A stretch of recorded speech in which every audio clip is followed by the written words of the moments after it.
Hello, I'm Hal Lublin. And I'm Mark Gagliardi.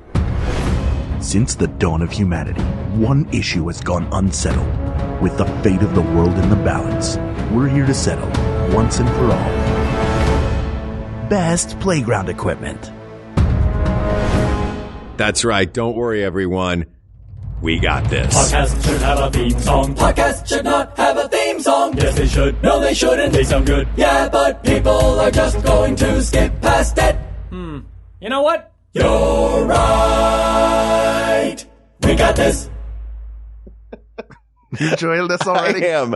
Hi, everybody. Hal just told me a story before we started recording, and I went, no, turn that on. This is great. I can't believe I never told the story before. A couple of years ago, I was at Disneyland for my birthday, and Jennifer and I were on Radiator Springs Racers, and it stopped in the middle, like right before you get into the area where you split off and either get your tires done or get a paint job or whatever. Yeah, tires or paint job. So they give you a pass.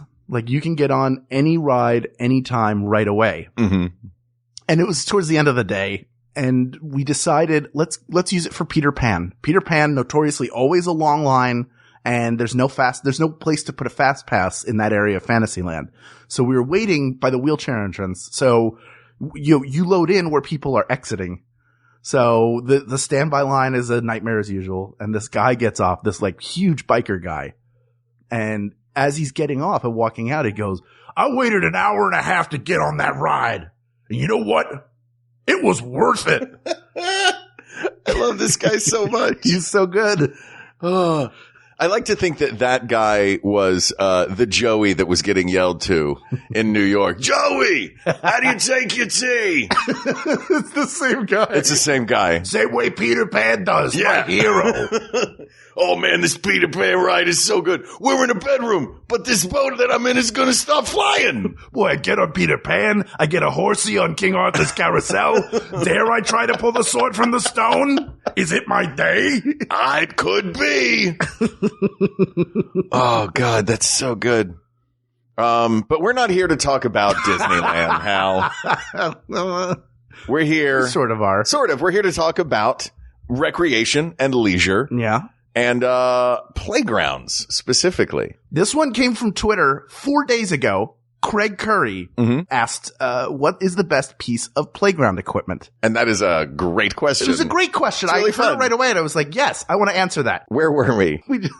We just said something so dumb that you won't hear because it was edited out, so now we'll have to do it again. Let's talk about some of this equipment. Wait, so where do we need to, I don't even remember where we left off. Well, who cares? Let's just start from, but we're not here to talk about Disneyland. That's right. We're here to talk about playground equipment. That's right. Craig Curry suggested this on Twitter a mere 4 days ago. This is farm to table podcasting for you. Oh, farm to table podcasting. Yeah, is that why this topic tastes so fresh? Mm-hmm. Like a fresh, what are they, like ground up tires and use it as a floor? Like when we were kids. Yeah. When we were kids, it was back when we were kids, it was gravel. Yeah, it was gravel. Yeah. You better be good on the swing or else you will scrape your knees. Exactly. You were forced to develop skill on the playground. Tell me about your playground growing up at, what is it? Ancient Friends Day School. Where'd you go? Yeah, my Illuminati daycare. Yeah, what was this place you went? Abington Friends. Abington Friends. Which is in Jenkintown. Right. Abington Township. Sure. Everything, and by the way, everything in that part of Pennsylvania sounds like it's Westeros.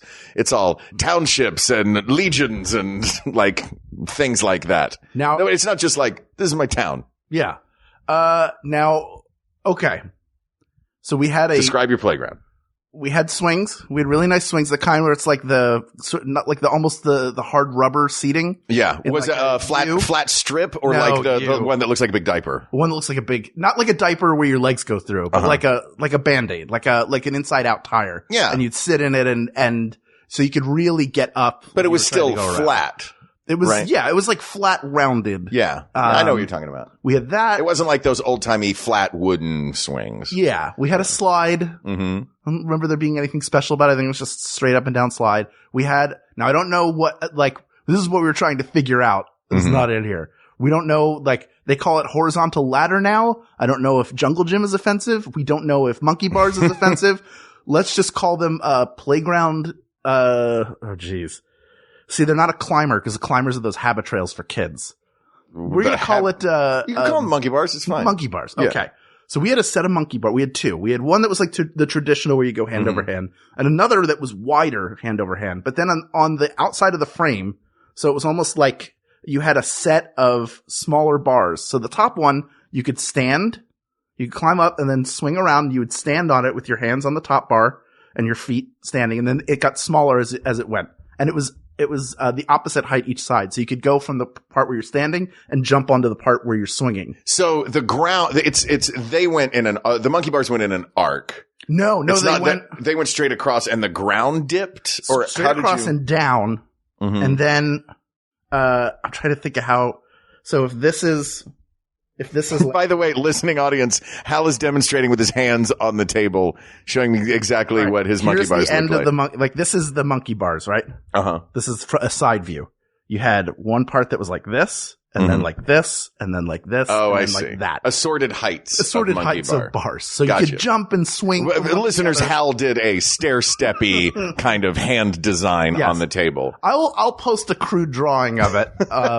This will be out this week. So you had the slide. You had it was the big ones. That is in every playground. Yeah. The slide, the monkey bars, the swings, the jungle gym, just like the climby, thing. Yeah, what is that? That's the jungle gym. That's called a playground climber. That's the one where you climb up and you go over a suspension bridge. Right, and then there's we didn't have a landing at the top, or that came later. I was by the time they got those, I feel like those were really became popular in the 90s.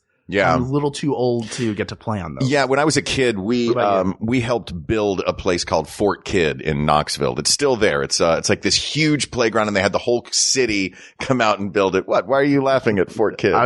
Fort Kidd was amazing. And as a little kid, I was like, I held the paintbrush and painted that X in the little, which is one of the dumbest playground things, by the way, I think, is that little, tic-tac-toe? The little tic-tac-toe spinny wall. I was thinking that too, just independently the other day. It's these are ridiculous. Yeah, I do think about topics a lot when we know in advance what we're going to do. And the thought that went through my head is, that is the least playground thing you could do. Yeah. That's something you do indoors. That's an indoor, that is an indoor task being put outside. Yeah. It's sort of the antithesis of what a playground is. Yeah. It would be like if, instead of that, it was just a calculator. You might as well put that there. You had to have something that spins. Yeah. Make it Jeopardy or Wheel of Fortune.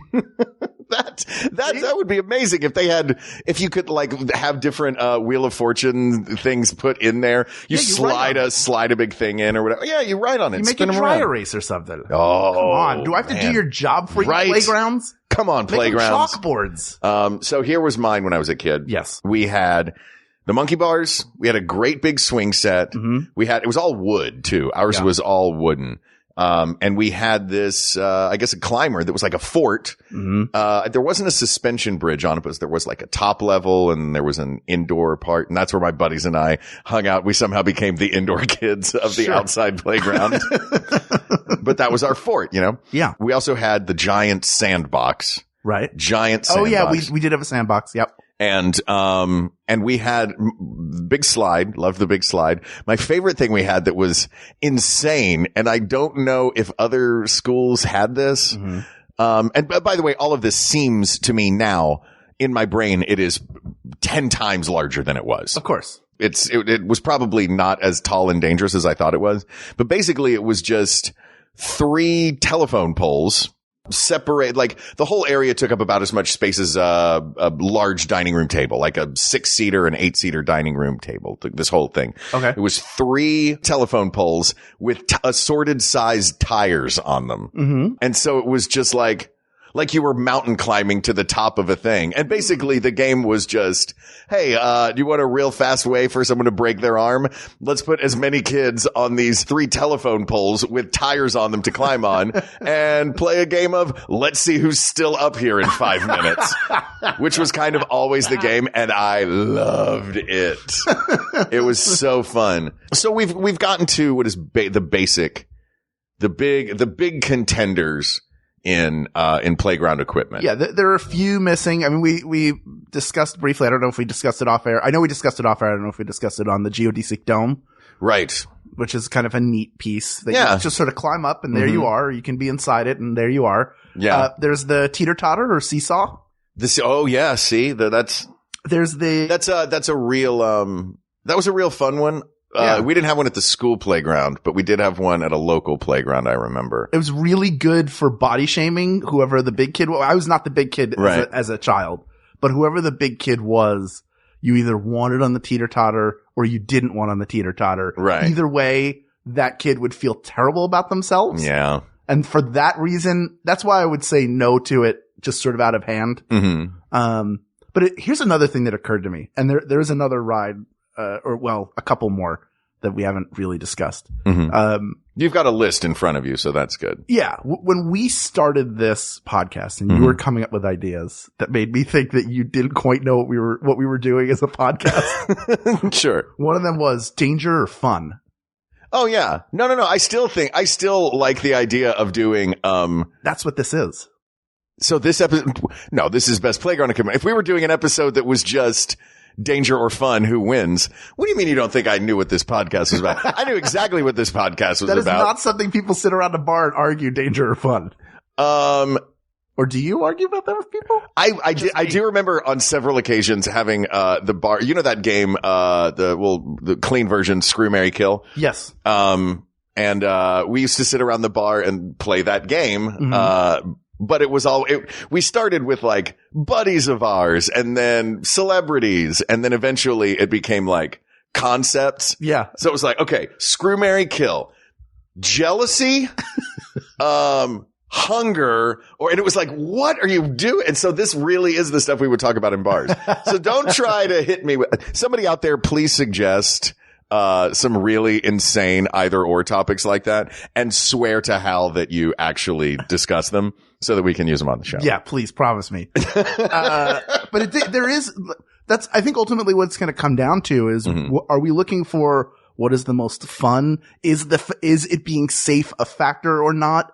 I think obviously enjoyability is really important. Enjoyability is important. Are we also coming at this from, because neither of us are parents, but you also we have to think about but we have nephews and nieces. We have nephews and nieces. Up, you know. Exactly. And I, worked at Disneyland forever. So I've seen kids at every stage of development. And is development a part of this? You know what I mean? Like how it teaches you. Like what does skills? It exactly? Not even just motor skills, social skills. Like what is, cause weirdly, like, I think one of the places where you first learn, social skills is the sandbox. Sure. That's true. You know what I mean?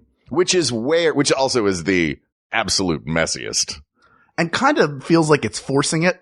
Yeah. Like, hey, we're not taking you to the beach, but here's a box of it. Well, I grew up in Tennessee. The beach was not an option. Right. You had, you just go up in the mountains and we're very mountain. Pool of moonshine. Yeah. In a pool. Yeah.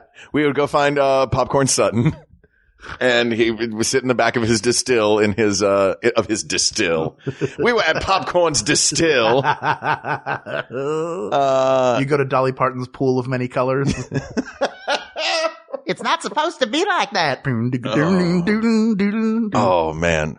I love it. I love her so much. 2 pieces that we're missing. Major ones. And I'm sure are these criteria or pieces of equipment? Pieces of equipment. Okay. Unless there's more criteria. Well, let's solidify the criteria. We need to do fun. Fun is number 1, I think. Yeah, fun.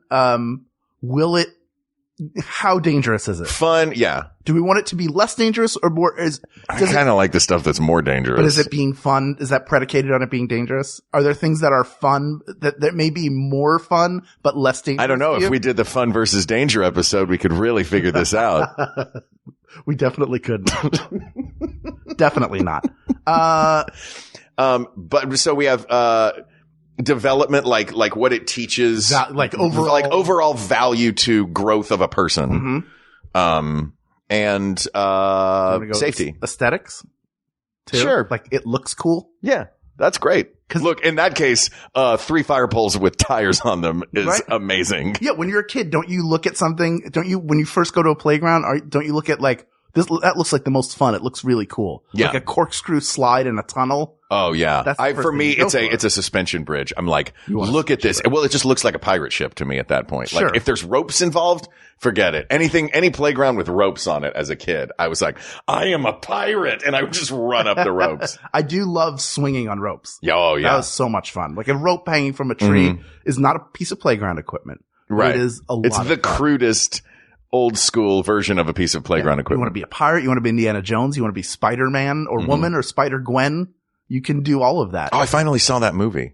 Into the Spider-Verse? Spider-Verse. Congratulations. Boy, it's good. Isn't it? Yeah. Yeah. Deserved the Oscar. It was very clear. Yeah. That was going to win an Oscar. Anyway. Sorry. Anyway, here are 2 pieces of equipment. Mm-hmm. Well, 3. One is tetherball. Yeah. Is that... It is a playground game, and it is a piece of equipment. It is a bowl with a pole with a ball tied to it with a long piece of rope. It's not really much. Which means by that rationale, because it is specific to one game, is a basketball hoop playground equipment. I think like you need a in court. City playgrounds, like that is a half court with a hoop. That is playground equipment. That was all over Brooklyn. That's all over New York City. That's true. That's straight up playground equipment, and is now that we've added it in the mix is kind of a contender, I think. Sure. Of course it is. As a huge basketball fan and someone who grew up terrible at it and then learned to play okay. Yeah. Was like I've seen you play basketball. 21. It was then that I learned, and my like if I took better care of my body, I would be even better at it. Yeah. But it is a lot of fun to play. And, again, that's somewhere where you're emulating your favorite players. Right. Which is always something that sparks imagination. Maybe that's another piece. Maybe that's a piece of the part of fun or part of development. Yeah. To what extent does it spark your imagination? Does Right. it become something else? Really, anything can. But here are the other. I love 2. that we've become early childhood development experts just for purposes of this episode. Just a couple of Fred Rogers hosted a podcast right now. Rogers is. I know I have friends who are probably screaming right now, going, "You guys are not experts." I think we are. We do have a podcast. Yeah, that's true. We're 2 white dudes of the podcast. We're clearly experts in our own minds on everything. Everything. Yeah. Welcome to Well Actually, the podcast. The other 2 pieces, one is the merry-go-round, which is just the spinner, where you would try to get somebody sick, or you would go as fast as you can and then jump Do you know this game? Do you know the, you're talking about this, not the one with the horses. Not the one with the horses, because that's like a ride at the carnival. Right. But the merry-go-round is the piece with the bars on it that you spit And that big kid that was on the seesaw before, this is where that big kid shines. He's like, I'll spin it for you guys. Jerks. Yeah. Boom. Yeah. And then the other, Spring Riders, you found a different name for them. Animal Springers, which are, I never was a fan of them. That's you've seen them. They're just a super strong industrial spring with a animal that you can ride attached to the top of it. Yeah. Dodo. And barely a horse. I guess I was, right. I guess I was not, like by the time I was like, what is this thing? I was too old. Like I never saw one as a kid. So it was never like part of my experience. They seem like weird little, like you have to do all the work. It's like one of those little horse rides in front of the drugstore where you put the quarter in and the horse moves. Only this one is like the horse doesn't move. So you just have to like move it yourself. Yeah. One of my favorite experiences ever on a playground was with my dad and my nephew. So Grandpop, my nephew's grandfather, decides that he thinks it's going to be hilarious to get on one of these animal springers. And I have several pictures of him, trying to use one of these. And it is a beautiful string of photographs until the real pain started. I think he got a bad part of his body pinched in that spring. No. Yeah. Oh, yeah. Not fun. These things are terrible. Yeah. Those things are, let's talk about, how about this? Go ahead. I've never seen anybody ride one of those successfully where it doesn't look like they have a grudge against it. Yeah. Cause you have to like grit your teeth and really and move. like, it looks like you're trying to murder this piece of equipment. Yeah. You don't want a toy that makes you look like Christian Grey. That is not that. There's no way that can be the best piece of playground equipment. Let's just start eliminating the garbage ones before we get to the really good stuff. Cause those animal springers are garbage. They can go right to you know where. Right. HE double hockey sticks. That's right. By the way, did you see the movie theater in the South that is playing Heck Boy on their marquee. It's great. Is it tricking people? Like, are they like, I'll go see Heck Boy. A nice version. Yeah, right. They don't seem to mind that Missing Link is up there, though. No problem with that at all. Yeah. Anyway, I digress, as usual. Mm-hmm. What do you mean, mm-hmm? But we're not here to talk about movie theaters in the South. Now I'm bringing us back to topic. Yeah, see? I did it. It's fun, right? It feels good. Yeah. Am I the only one that ever says that on this show? It's like one of your catchphrases. Ooh, I like catchphrases. It's one of your drinking game. Asked and answered. Yeah. That, if I may. If I may is, oh, okay. Yeah. Anytime you say gentlemen when there are more than two dudes. Look, we're not here to talk about, my particular isms. We're here to talk about playground equipment. There's one I want to talk about just because I did a little bit of digging into, appropriate word to use, into the history of playgrounds. And it all began in the late 1800s with the sandbox. Okay. The sandbox, which it's amusing that originally was just a giant sand pile. And, they must have formed the box around it later when they're like, this is getting sand everywhere. Yeah. We're losing. Eventually that pile just becomes a field of sand. Yeah. Or a sand puddle. Yeah. There isn't enough of anything. But it was begun in Germany, in the late 19th century and brought over to the United States. First, like publicly funded and, official, like, manned, not guarded, what's the word? Supervised. Mm-hmm. Maintained and supervised, playground was 1905 in Boston. Okay. And that was just a giant sand pile with a kid minder watching it. Like that's all you need to have a playground is some sand and someone who's in charge somewhere. I mean, there is something great about sand when you're a kid, even just as a person in general. It's like a fun tactile experience. Oh, I loved the sandbox. Cool. And then if you pour some water on it, it becomes, you're able to mold it more. Now it feels like you have to bring your own toys to the sandbox. You bring a bucket. You bring a little shovel, unless they have them there. You bring like a couple of molds to make stuff out of it. But you really have to bring a ton to it. In my mind, the best piece of playground equipment, you don't have to bring anything, which is probably why the basketball hoop also wouldn't win. You need a basketball. Right. Unless you're throwing rocks through there, which I have done. Throwing rocks through a basketball hoop? Yeah, sure. You know, basketball-sized rocks? You were a very strong child. Well, what can I say? Yeah. I broke another backboard. That was back when I was competing in the lumberjack games. I don't really talk about it much. Fair enough.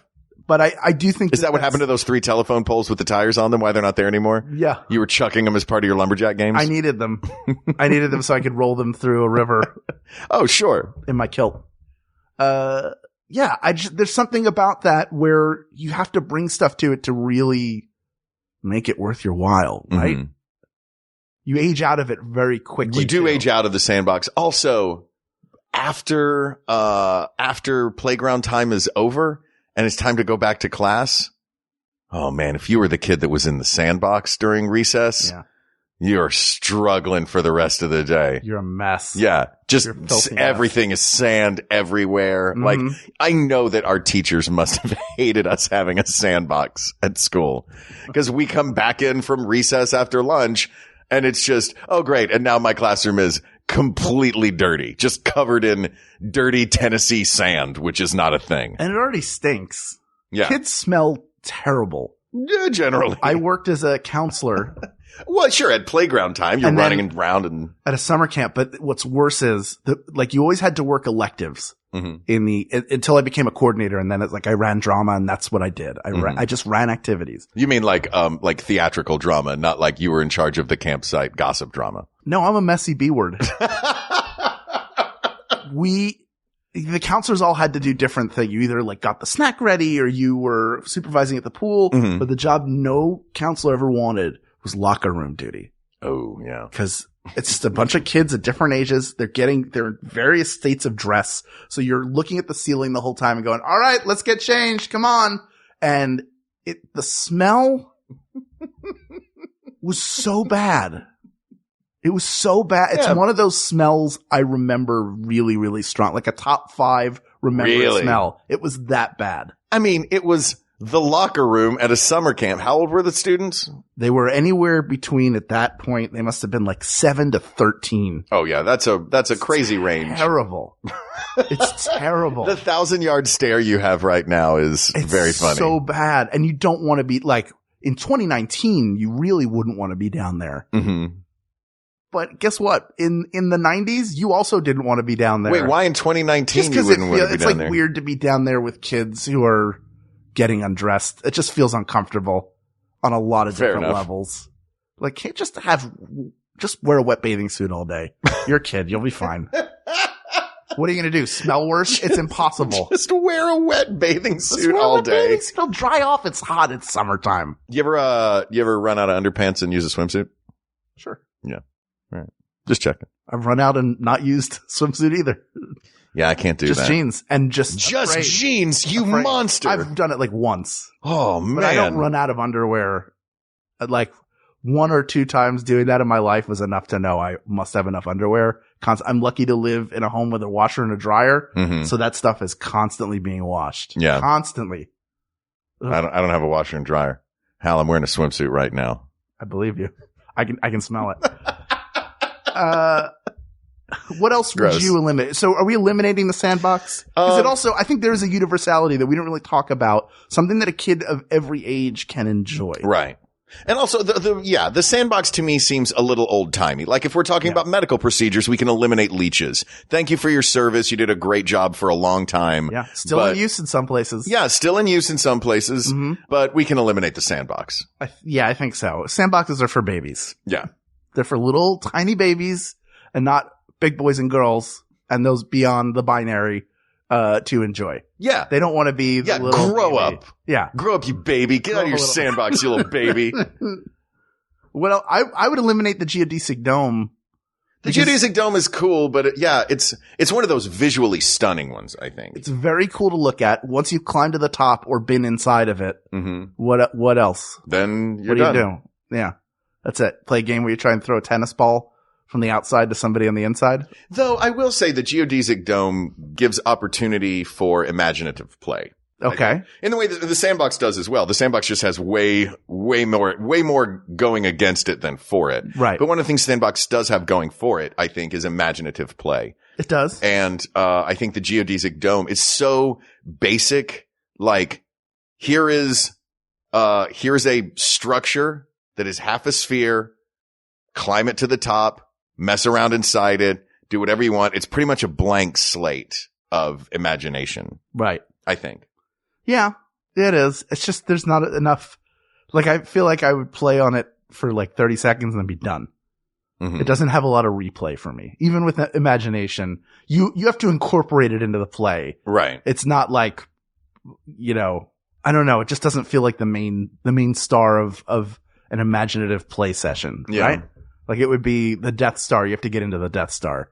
So you go in there, but you're really playing Star Wars and you're using it because it's not enough fun on its own.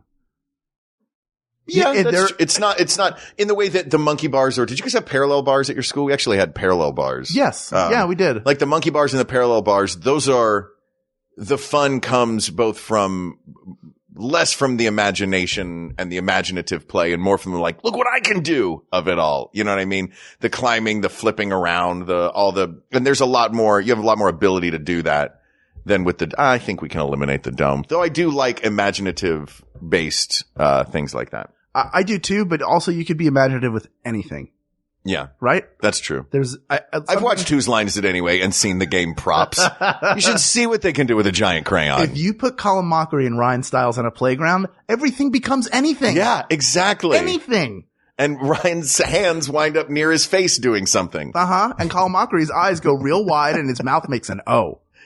I do love those guys. They're so funny. They're highly talented individuals. We are busting their chops because we really like them. That's right. And neither one will ever be on this podcast. Maybe. Who knows? Who knows? Maybe they will. We don't know. Right? We don't know. We've eliminated, what's left? You're the one with the iPad list in front of you. The merry-go-round. The merry-go-round, but we're not talking like. Somebody always throws up. Yeah. The spinner. Yeah, there's always, there's the spinner. There was another name for it. There's some version where you can, That's basically like a kid version of the carnival thing where you wind up, the G-forces press you against the wall of a thing. That's a Gravitron. That's a carnival thing. But there's also like a playground version. In studying this, I found it, which is no thank you. You have to spin so fast. There's so much work. Really, a lot of it, you all have to work together and run in a circle. Unless you have that big kid, just spinning the thing around. So let's talk about the ways that this can go sideways.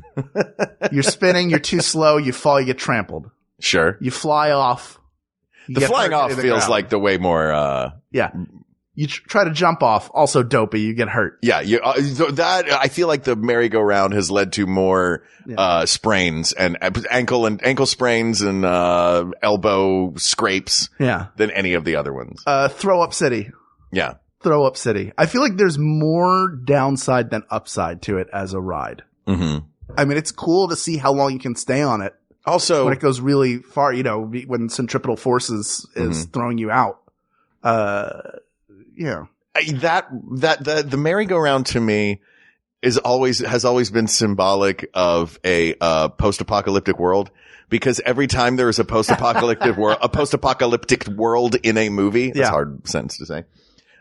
They always just show in slow motion an empty playground and that merry-go-round just slowly spinning. Yeah. Like that to me is a symbol of the apocalypse. Well, let's talk about another side of the apocalypse, which is one lone swing going back and forth. What is happening, man? I gotta say, for me, swings are a top contender. Swings are amazing. But before we get to swings, I do want to talk extensively about swings because I love them. Okay. Even to this day, if I see one in a park, I'm like, well, that's where I'm going to go sit. Sure. And just sit here and take away any other kid's opportunity to swing on it because I'm using it as an adult as a seat. You have less time left on Earth than them. Yeah. You should get to enjoy it. How dare you? You don't know that for a fact. I may live to be 180. That's true. Yeah. Probably not. I'm probably not. Not the way I live. But the merry-go-round, I take umbrage with the merry-go-round calling itself a merry-go-round. Okay. Because like to me, a proper merry-go-round it's like a carousel that doesn't go up and down. The horses on a carousel go up and down. A merry-go-round, it's got the horses. It just goes, it's got music, a little circus tent top to it. That's a merry-go-round. Mm-hmm. Don't put a big rusty piece of metal out there with some steel bars that looks like some industrial equipment that some kids were like, oh, we can play on that and pretend it's a merry-go-round. And then at some point it just was given the name. No, that's a merry-go-round now. Like, no, it's not. That's part of a machine. That's part of an industrial revolution printing machine or something that they discarded and some kids started playing with. That was the Kellogg's Sanitarium. Yeah, exactly. Like that was supposed to open up the humors. Did Kellogg's Sanitarium have a playground? I'm sure. Or had they not come up with children's cereal yet? They were all just those Pilates reformers machines, like Wonder chairs and and all that stuff. Yeah, back then it was all that crazy stuff where they were just eating cornflakes. They didn't invent the children's playground until Frosted Flakes came along. That's right. Tony the Tiger built the first playground with his own 2 paws. That's right. I like that you went back to the merry-go-round just to drag it for having the same name as a carnival ride. I just wanted to go back and say that bothers me. Rename it right now. Death Wheel. Great. Death Wheel. That's what it's called. It's not the Death Wheel. It's not the winner. Yeah. All right. Here's basically what we have left. Mm-hmm. I think. Don't worry, someone's gonna tell us, you forgot this, and we're gonna be like, oh man, that's a great one. We have the monkey bars / jungle gym / horizontal ladder, whatever they call it. Which is like the big climby thing. The one, that's just one thing back and forth, or it has the stuff on the side like I horrifically and poorly described earlier. Mm-hmm. Then we have the playground climber. That's a little bit more of like a habit trail for kids. It's a multi-activity piece. Right. The slide and the swings. Is there anything else we need to discuss outside of that? Well, we talked about the seesaw. That's not going to win. Seesaw's not winning, no. We talked about those animal springers. Those aren't going to win. No way. The death wheel. We talked about the death wheel. No way for death wheel. Yeah, I feel like we talked about the sandbox. We talked about tetherball and a basketball hoop. So we're eliminating the basketball hoop because you need extra equipment. You need to bring equipment with you. You can't just show up at the playground and enjoy it. You have to go there to play basketball or have a basketball handy. But, I mean, it's an all ages thing. Little kids aren't really good at basketball. Sorry. If you show up at a park to play basketball and you actually play, it's real annoying when a stranger brings their kid that is like, Jeremy wants to get some shots up. And then you have to wait around and not play basketball while somebody holds their kid up in the air and the kid throws the ball 1 inch downward on every shot. Like, you need Kareem Abdul-Jabbar to come lift your child up like the Lion King to get a shot at. You are a cynical basketballman. Look, I'm not a great basketball player, but I know, and if it was a kid that I knew, I would be thrilled. Like, I would love to help them, but also in general, it's not all ages. Not everybody can play exactly the same. The swings, everybody uses the swing. Swings are the same. Hang on a second. You can either locomote on your own or you have somebody push you. Yes. You got to also I don't slide everybody can use, but everybody my point was not that my point was that the basketball court on a playground is used by adults as well as kids, whereas the rest of this playground equipment is strictly for kids. That's right. For the most part. I will go, like I said, I'll go and sit on a swing and swing a little if I see one. Playground equipment is like tricks. It's for kids. Yeah. But basketball is not. Basketball is for everyone, in quotes. Well, except kids in your mind, it seems. Well, I mean, kids have their own. They have like the little tight basketball hoops. Then there are the hoops that are really short. Like, there are hoops for each age group. You ever have you had a basketball hoop, in your, do you have one at your house growing up? In our driveway, yeah, we had one. Did you have it, was it the variable size?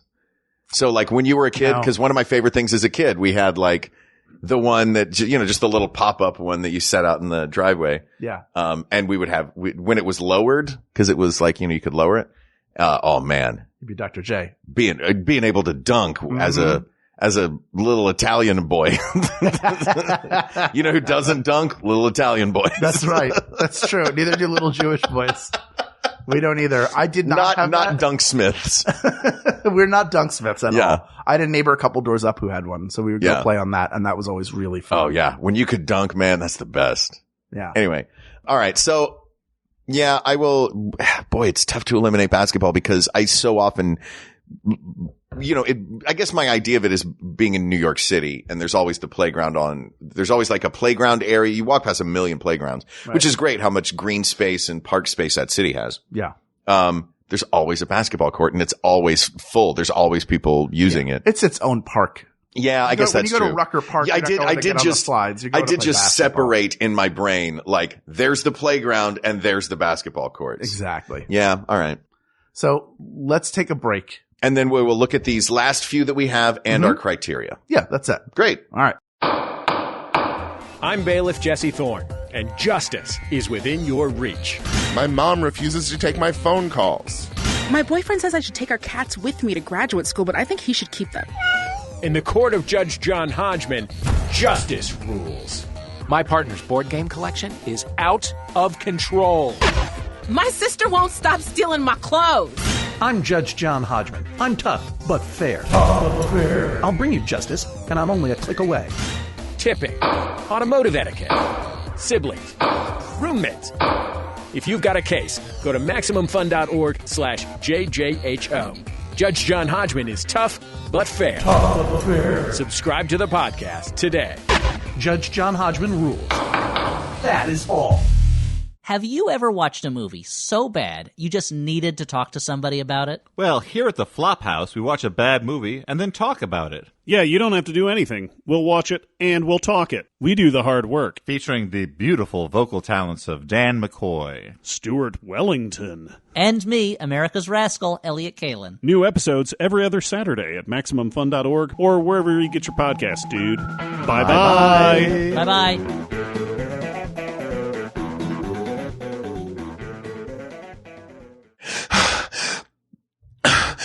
You need water? You want to get water? Yeah. Get water. I got to drink it with both hands. Okay, drink it with both hands. Oh, that's good. It's good, isn't it?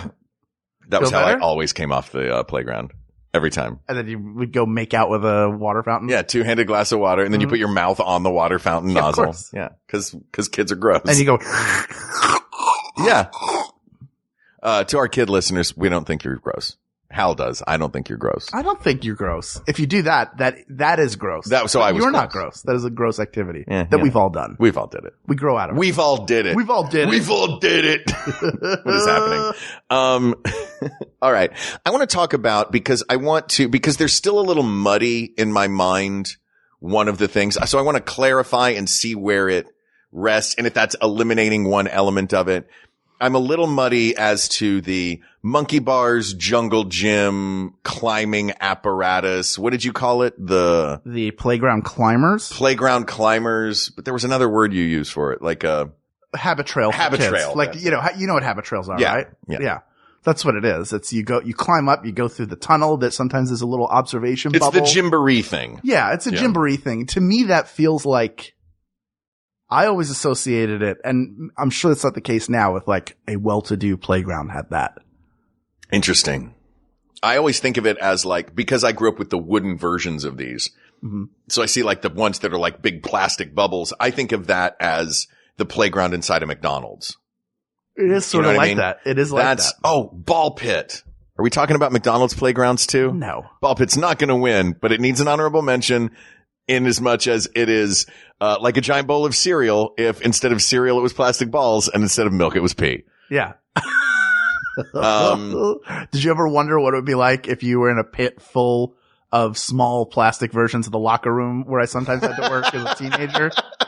Guess what? The ball pit is just that's what the ball pit is. You. Now the foam pit, that's amazing. That's usually at the gymnastics places. Yeah, I haven't been to one of the. I really want to go to the trampoline place here in town. Yeah, I haven't been though. They have basketball hoops there. You can dunk. Oh yeah, trampoline plus basketball hoop, winner. That's the greatest. That's the greatest combo of gear ever. Why don't we do that for your birthday? Ooh.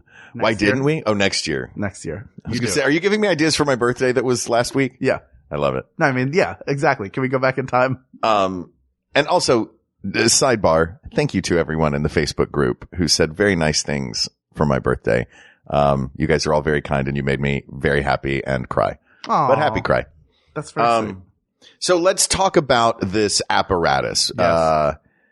There's that plastic bubble version that is, to me, not as, it's fun. Like, I mean, we're saying this as adults. I'm trying to remember the things that I loved as a kid. Tic-tac-toe, the fireman's pole is cool. It's cool. These are all things that are in that apparatus. Now, is that not fair for us? It's like saying what's the best workout equipment and including the Nautilus machine or a Bowflex, like a thing that can do everything, that has all these different elements, usually has a slide on it. And is it the best? I think it might contain the best thing. The wooden version for me was the absolute best. Growing up both at my elementary school playground and at Fort Kidd was because it was the most imaginative for me. Like, there's a rope bridge, there's a rope web to climb, there's ramparts, so you feel like you're at the top of a castle. Like, that to me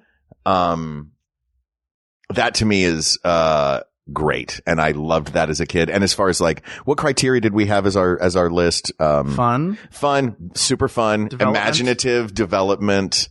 It checks off all those boxes. More ages. More ages can use it. For everybody on it. It's true. But it also isn't, it feels like it's really not one piece of equipment. It's like 50 pieces of equipment that are matched together. Yeah. It's like a fort of fun. There's no uniformity to it, right?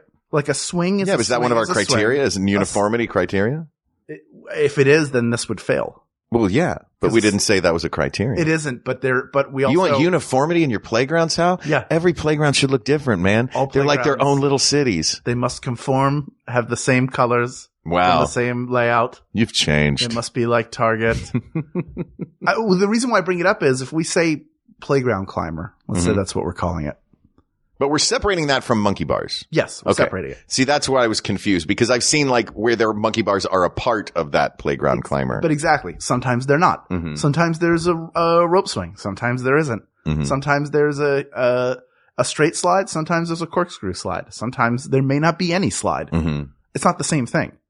And because of that, it's kind of impossible to pick it because it could be, sure, it could be the ultimate piece, but it also could not be because it's missing some of the key components. Yeah, there's a varying degree of quality in that. Like, yeah, And for that reason, and it's like having some topic where the winner could be movie. You're like, yeah, but which movie? Exactly. Yeah. Exactly. This just feels like, well, what's the best part of it?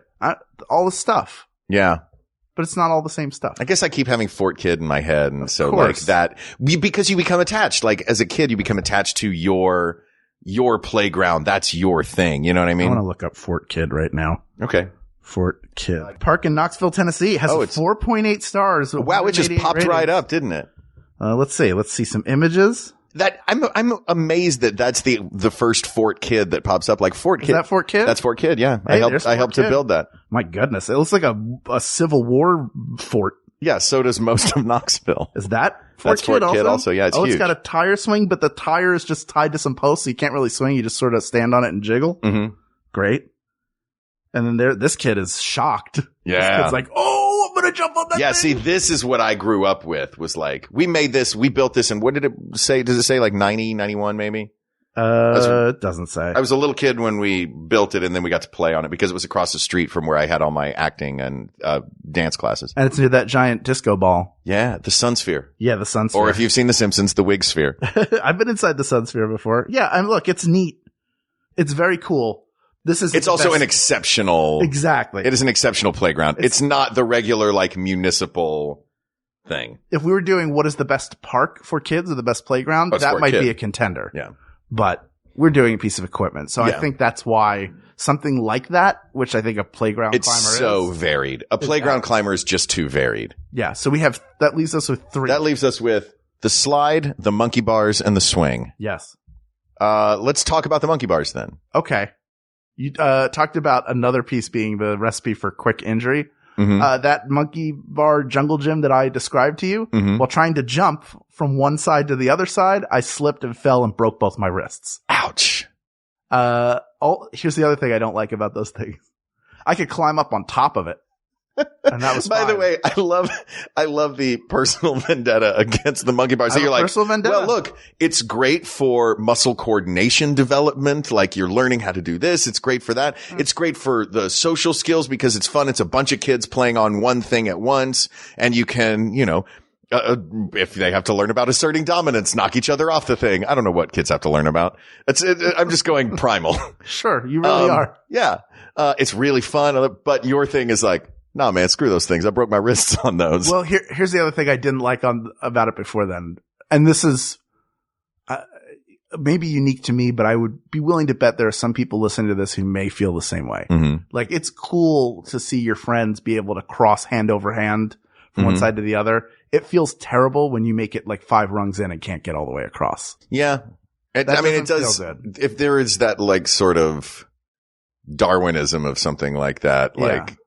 It creates a hierarchy of like, there are the people who can do this and the people who can't do this. Oh yeah, I guess that's true. And that part I don't like. Yeah. Yeah. I guess I've been thinking about this from the point of view of me being a boy who, was like always, like would get dirty and loud and messy and run around outside and like try to keep up. But there's all kinds of people, and this is a tough one. If somebody's not that, then this is not the best piece of equipment for them. Right. It is. It's not an everyone can do it. Yeah. It's not inclusive. Thank you for finding the short version of the phrase that I was just stumbling through. Trying to find. There is something fun though. I do want to give the monkey bars a shout out. I feel like that alone, like the non-inclusivity of monkey bars, makes it not going to win, because that is a huge thing. Like, you want everyone on the playground to have a good time. Yes. And if that is a thing that causes people to not have a good time because of social reasons or whatever, you're right. That would eliminate it. That said, boy, that danger to fun ratio is great on monkey bars. That danger to fun where like, oh man, if I let go of this, there's like especially when you're younger, because there's more room between the ground and you. I remember going on the monkey bars when I was in like 1st and 2nd grade, and I'm like, there was a whole body length of me between where I am on these monkey bars. And my arms aren't very long. Like, as a little kid on the monkey bars, it was terrifying and awesome. When I hurt myself, I was 8. There you go. I was 3rd grade. I'm not saying that was awesome. No, but yeah, it is that thing of like, yeah. You know the risk getting onto it. It's not like, it was actually good. I would have hit my tailbone first if I hadn't stuck my arms out in protection. Oof. So my wrists both broke. Yeah. And it was, for a while I was the kid with 2 wrist casts. Which is awesome. And Joey Lawrence wanted to carry my lunch tray for me. Whoa! That's right. He was on a break from Give Me a Break. And God. I guess everybody wanted to help the kid who had fresh casts. Wait, you had a kid named Joey Lawrence in your school? No, the Joey Lawrence was at my school. Wait, what? You grew up with Joey Lawrence? Well, he was filming stuff most of the time, he was the grade above me. He graduated in 94. How did I never know that Joey Lawrence went to Arlington Cemetery Children Friends? What's it called? That's right. I mean, all the clues were there, Mark. I've been leaving them for you for over a decade now. Whoa. Just whoa. Yeah, like 15, 16 years of clues. That was nice of Joey Lawrence to want to carry your stuff for you. It was nice. Was he already acting at that point? He started really young. He was doing Give Me a Break at that point. Oh, right on. He'd already done Give Me a Break. I think it had Was that filmed in New York? No, I think it was filmed in LA. He would do. But then he would go back to, Then he came back to AFS for like a week of French class. America's Funniest School Children. High school. Yeah. He came back for like a week and then booked Blossom and left. Right. And he did all his stuff remotely, but he came back and spoke at graduation, and People Magazine covered him graduating high school. Very bizarre. But if you ever want to see what Abington Friends looks like, find that People Magazine article. You've taken me to see what Abington Friends looks like. You've seen it, but for people who are listening. But you're looking at me saying that. Yeah. Oh, okay. If you, Mark Gagliardi, don't remember. Oh, I'm not going to listen to this. You can go. Oh, that's You don't need fair. to talk to me on there. Me neither. I already listened to it just now. Yeah, we listen to it while it happens. I don't need to watch it, Dottie. I lived it. We have 2 contenders left. And that is The Slide and The Swings. We have not talked about The Slide at all. I mean, they're both great. They're both inclusive. Everybody can be on them. There's one that is, I think, so clearly the superior one. You think one is better than the other? Absolutely. Way better? Yeah. It is cool when your slide is like a tube. Oh, good. You know which one I'm talking about. Because you can pretend that you're in the first Star Wars and you're going into the garbage compactor. That's awesome. Yeah. Our slide was, oh man, our slide was awesome because it was 10 stories tall. It felt like. Yeah. I was very little. Sure. It was just enormous and straight and metal. Yeah. And smooth. Yes. Which means if it was hot, it was murder because teppanyaki grill. Yeah, it was a giant grill. But the fact that it was metal and slick and smooth means flying down that slide at lightning speed. Yeah. You want good speed. You don't want to just have your feet touch the ground at the end of it. No. You want to go. You want to get a good 5 feet away. And speaking of getting good distance on a dismount. Yes. We come to what I'm pretty sure is our winner. Yeah. When you would ride the swings, when you would swing on the swings, were you try to get me as high up as you can and I'm going to jump and see how far I can get? Oh, it was nobody touch me. I'm going to start swinging. And then I would swing so fast. You could use your momentum in your legs and get. You just had to know when to tuck and when to go out. But you would go until the swing was almost parallel. Like you wanted, everyone wanted parallel. Yeah. Parallel was the dream. Well, the real dream was go all the way around. Oh, sure. But that's not possible. For God's sake. Then you try to get as high up as possible. And then that's when you dismount. You jump and try and get distance. And for like a moment, you know what it's like to fly. And you can pike your legs and that's really how you get your. Yeah. Now, for inclusivity, even if you don't have the ability to jump off, you can still enjoy, and you don't have the ability to locomote yourself. You can still enjoy the motion. Very few people locomote themselves. You need only I don't know what locomote means. You make yourself loco. Oh. You drink a 4 Loco and then you go on the swings. It's pretty obvious. But you can still. A swing can be fun for everyone. It's the sensation of being on the swing that's fun. Whether you're trying to go all the way around, trying to jump off, or just enjoying the ride. Yeah. Like I remember as a kid, my dad would stand in front, like to the side. In front? For me to kick him in the face. Yeah. Like, I was going to say, like, don't stand in front of a kid on a swing. Like you'd swing to him and he'd be like, get out of here. And then you'd come back and be like, I thought I told you. So very cute. Being able to do that with kids as a counselor, or as a teacher, or as an uncle. That's a great move. It's so much fun. Like, get out of here. Hey, I told you to leave. Where are you going? Exactly. Stop returning to me. And the reaction as a kid that the other kids have had are the same one that I had, which is laughing and like you're just enjoying the whole thing.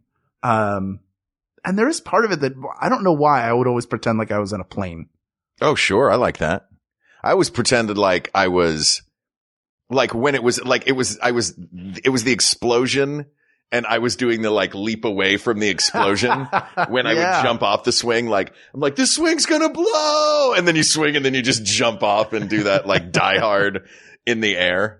Do you ever hurt yourself doing that? No, I actually landed, I never broke a bone in my body. Never? Never.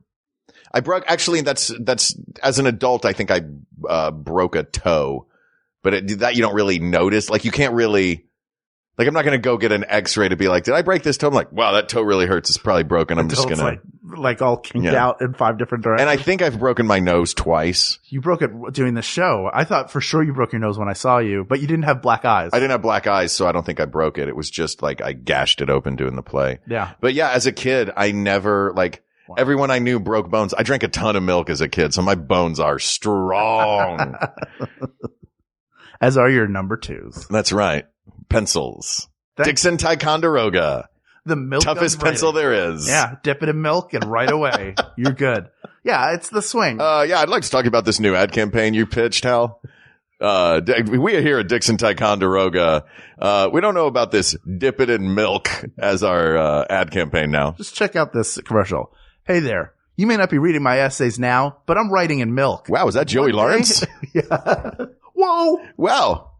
Somebody, at graduation, when a class graduates at Abington Friends, the class the year behind them, does you do like a flower chain that spells out you bring it, you all carry it, you put it on a pegboard. So you're there in attendance.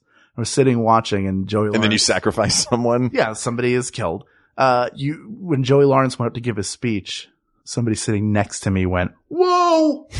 And then a teacher turned to me and said, cut that out. Like, I got But you didn't do it. I didn't do it. That's so wrong. I know. I'm sure there are a bunch of people who are like, Loveland's the one who said, whoa, at Joey Lawrence's graduation. Well, to all of them that listen to this show, no, it was not Hal. That's right. It wasn't me. Punks. It was Andy Richmond. Yeah, I'll say his name. Oh. He's still out there. Put him on blast. Yeah, that's him. Joey Lawrence. Speaking of Joey Lawrence, he probably had one or more of these scenes in his youthful career. Mm-hmm. I feel like the swing set is always where heart-to-hearts happen on television shows. Yeah. It's always on the swing set. There's a kid that's down, either grandpa or grandma or older brother or sister or a buddy. Gotta go cheer that kid up. That's sitting on the swing. Sometimes it's the character that you don't know is Santa Claus. So whenever there's a romantic movie where someone comes home for the holidays, there's usually a kiss on the swings. Oh yeah. The person who stuck around is like, hey, you actually do have a law degree. I guess there are smart people where I came from. Yeah, this town actually exists and there are smart people here. This is weird. I thought everything was in New York. Yeah. Who knew all along that this is where my true heart lie? And credits. Autumn Reeser, yeah. All of our friends who do all of the Hallmark movies. All our buddies. Hi, all our buddies. People of the world, it's the swings. Yeah. Suckers. This is the best piece of playground equipment, bar none. It could be wood and 2 pieces of rope. It could be the little rubber seat. It could be the little diaper, the little strap-in piece. I'm eliminating that. Those diaper are fun version. too for kids. That one is out. We can't allow that. Yeah, if you can't just sit on the swing, what then about tire swing? Oh man, we gotta. It's the swing. Short. It's the greatest piece. Imagination, yes. Danger, yes. Fun, yes. Inclusive, yes. All ages, yes. We still enjoy them now. Yeah. So deal with it. Yeah, we're gonna go get on a swing right now. Yeah, asked and answered. Thank you. That's Craig such Curry, a fun topic. Thank you, Craig. Suggestion. We appreciate it. And a new one. Like out of the blue. You said it, we did it. Comes out of the gate strong. There it is. This topic is closed, but there are many more topics to discuss. So please reach out to us on Twitter at We Got This Tweets. Check out the Maximum Fun subreddit or email us at wegotThisPodcast@gmail.com or go to the Facebook group. Talk about your playground memories, past, present, and future. Post pictures. Are you the three-eyed raven? Tell us what happens in the playground later on. You don't even watch the show. No, but I know that reference. Facebook.com/groups/We Got This Podcast. Thank you to producer Ken Plume, researcher Kate McManus, graphic designer Uri Kelman, QA engineer Jen Alba. And thanks to our musicians, Jonathan Dinerstein and Mike Furman, for our score and theme song, respectively. And thanks to you, our listeners. Thank you for playing in this particular sandbox with us every week. Thank you for joining us on the playground that is this show and playing around on some topics that are, as tenuous as those little animal Springer things. Sometimes they're great and sometimes they're animal Springers, but thanks for playing with us in this playground. Are you done? I don't know where I'm going with this. I'm just rambling on at this point. That is to say, thank you. For Hal Lublin, I'm Mark Gagliardi. For Mark Gagliardi, I'm Hal Lublin. And don't worry, everybody. We got this. We got this. MaximumFun.org. Comedy and culture. Artist owned. Audience supported.